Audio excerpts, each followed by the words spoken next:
Chapter 18, continuing with E.B. White's wonderful book, Charlotte's Web. This is Chapter 18, titled The Cool of the Evening. In the cool of the evening, when shadows darkened the fairgrounds, Templeton crept from the crate and looked around. Wilbur lay asleep in the straw. Charlotte was building a web. Templeton's keen nose detected many fine smells in the air. The rat was hungry and thirsty. He decided to go exploring. Without saying anything to anybody, he started off. "Bring me back a word," Charlotte called after him. "I shall be writing tonight for the last time." The rat mumbled something to himself and disappeared into the shadows. He did not like being treated as a messenger boy. After the heat of the day, the evening came as a welcome relief to all. The Ferris wheel was lighted now and went around and around the sky and seemed twice as high as by day. There were lights on the midway, and you could hear the crackle of the gambling machines and the music of the merry-go-round and the voice of the man in the Beano booth calling numbers. The children felt refreshed after their nap. Fern met her friend Henry Fuss, and he invited her to ride him in the Ferris wheel.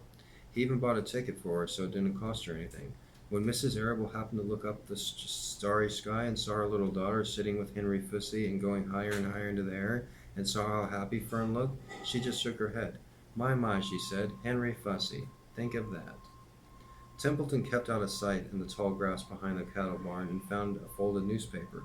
Inside it were leftovers from somebody's lunch, a deviled ham sandwich, a piece of Swiss cheese, part of a hard-boiled egg, and the core of a wormy apple. The rat crawled in and ate everything. Then he tore a word out of the paper, rolled it up, and started back to Wilbur's pen. Charlotte had had her web almost finished then when Templeton returned, carrying the newspaper clipping. She had left a space in the middle of the web. At this hour, no people were around the pig pen, so the rat and the spider and the pig were by themselves.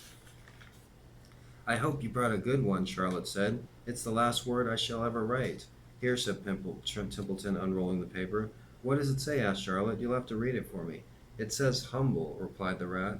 "Humble," said Charlotte. "Humble has two meanings. It means not proud, and it means near the ground. That's Wilbur all over. He's not proud, and he's near the ground." "Well, I hope you're satisfied," sneered the rat. "I'm not going to spend all my time fetching and carrying. I came to this fair to enjoy myself, not to deliver papers." "You've been very helpful, Charlotte. Run along if you want to see more of the fair." The rat grinned. "I'm going to make a night of it," he said, and the old sheep was right. "This fair is a rat's paradise. What eating and what drinking, and everywhere good hiding and good hunting. Bye-bye, my humble Wilbur. Fare thee well, Charlotte, you old schemer. This night will be a night to remember in a rat's life." He vanished into the shadows. Charlotte went back to her work. It was quite dark now. In the distance, fireworks began going off, rockets scattering fireballs in the sky. By the time the Arables and the Zuckermans and Lurvy returned from the grandstand, Charlotte had finished her web. The word humble was woven neatly in the center. Nobody noticed it in the darkness. Everyone was tired and happy. Fern and Avery climbed into the truck and lay down. They pulled the Indian blanket over them. Lurvy gave Wilbur a forkful of fresh straw. Mr. Arable patted him. "Time for us to go home now," he said to the pig. "See you tomorrow." The grown-ups climbed slowly into the truck, and Wilbur heard the engine start and then heard the truck moving away in low speed. He would have felt lonely and homesick had Charlotte not been with him. He never felt lonely when she was near. In the distance, he could still hear the music of the merry-go-round. As he was dropping off to sleep, he spoke to Charlotte. "Sing me that song again, about the dung in the dark," he begged. "Not tonight," she said in a low voice. "I'm too tired." Her voice didn't seem to come from her web.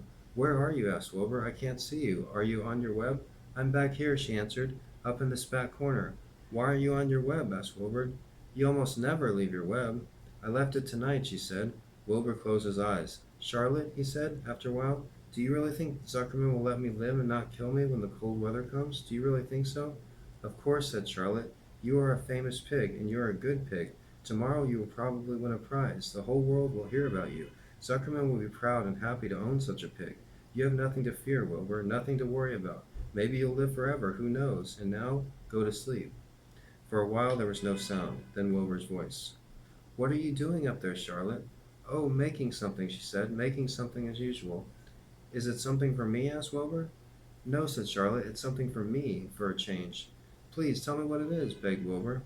"I'll tell you in the morning," she said, "when the first light comes into the sky and the sparrows stir and the cows rattle their chains, when the rooster crows and the stars fade, when early cars whisper along the highway.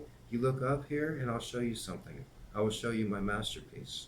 Before she finished the sentence, Wilbur was asleep. She could tell by the sound of his breathing that he was sleeping peacefully, deep in the straw. Miles away at the Arable's house, the men sat around the kitchen table eating a dish of canned peaches and talking over the events of the day. Upstairs, Avery was already in bed and asleep. Mrs. Arable was tucking Fern into bed. "Did you have a good time at the fair?" she asked as she kissed her daughter. Fern nodded.